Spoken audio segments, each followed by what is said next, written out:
ನಮಸ್ಕಾರ ಸ್ನೇಹಿತರೆ, ಪೃಥ್ವಿ ಯೂಟ್ಯೂಬ್ ಚಾನೆಲ್ಗೆ ಸ್ವಾಗತ. ಇಂದು ನಾವು ಮತ್ತೊಂದು ಜಗತ್ತಿಗೆ ಜೀವನವನ್ನು ಮಾಡಲು ನಮಗೆ ಸಹಾಯ ಮಾಡುವ ಅದ್ಭುತ ಮಿಷನ್ಗೆ ಧುಮುಕುತ್ತಿದ್ದೇವೆ. ಹೌದು, ನಿಜವಾಗಿಯೂ Perseverance rover MOXIE Mars oxygen in situ resource utilization ಪ್ರಯೋಗ ಎಂಬ ಅತ್ಯಾಕರ್ಷಕ ಪ್ರಯೋಗದ ಮೂಲಕ ಮಂಗಳ ಗ್ರಹದಲ್ಲಿ ಆಮ್ಲಜನಕವನ್ನು ಉತ್ಪಾದಿಸುವಲ್ಲಿ ನಾಸಾ ಗಮನಾರ್ಹ ಪ್ರಗತಿಯನ್ನು ಸಾಧಿಸಿದೆ.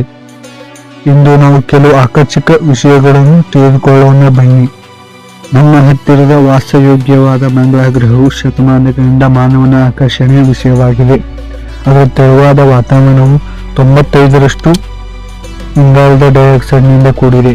ಮೋಕ್ಷಿ ಪ್ರಯೋಗವು ಮಂಗಳ ಗ್ರಹದಲ್ಲಿ ಆಮ್ಲಜನಕವನ್ನು ಉತ್ಪಾದಿಸಲು ವಿನ್ಯಾಸಗೊಳಿಸಲಾದ ಪರಿಶೋಧನಾ ತಂತ್ರಜ್ಞಾನವಾಗಿದೆ.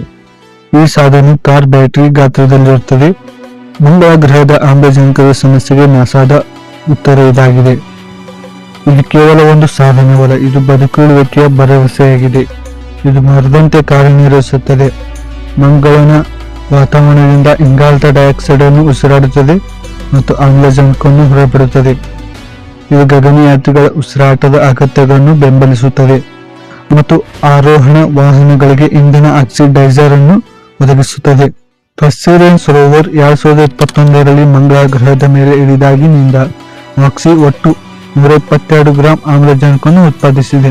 ಇದರಿಂದ ಸುಮಾರು 10 ಗಂಟೆಗಳಲ್ಲಿ ಒಂದು ಸಣ್ಣ ನಾಯಿ ಸಹ ಉಸಿರಾಡಬಹುದಾಗಿದೆ. ಆದರೆ ಅತ್ಯಂತ ಪರಿಣಾಮಕಾರಿಯಾಗಿ ಮೋಕ್ಷಿ ಪ್ರತಿ ಗಂಟೆಗೆ 12 ಗ್ರಾಂ ಆಮ್ಲಜನಕವನ್ನು ಉತ್ಪಾದಿಸಿದೆ. ಆದರೆ ನಾಸಾದ ಮೂಲ ಗುರಿಗಿಂತ 2 ಪಟ್ಟು ಹೆಚ್ಚು ಉತ್ಪಾದಿಸಿತು. ಈ ಆಮ್ಲಜನಕದ ಶುದ್ಧತೆ 98%ರಷ್ಟಿದೆ.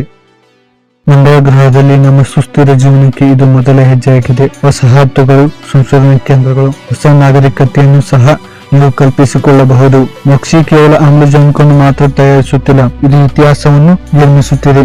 ನಾವು ವೈಜ್ಞಾನಿಕ ಕಾಲ್ಪನಿಕವನ್ನು ವೈಜ್ಞಾನಿಕ ಸತ್ಯವನ್ನಾಗಿ ಪರಿವರ್ತಿಸುವ ಮೂಲಕ ಈ ಅದ್ಭುತ ಪ್ರಯಾಣದಲ್ಲಿ ನಮ್ಮೊಂದಿಗೆ ಸೇರಿಕೊಳ್ಳಿ.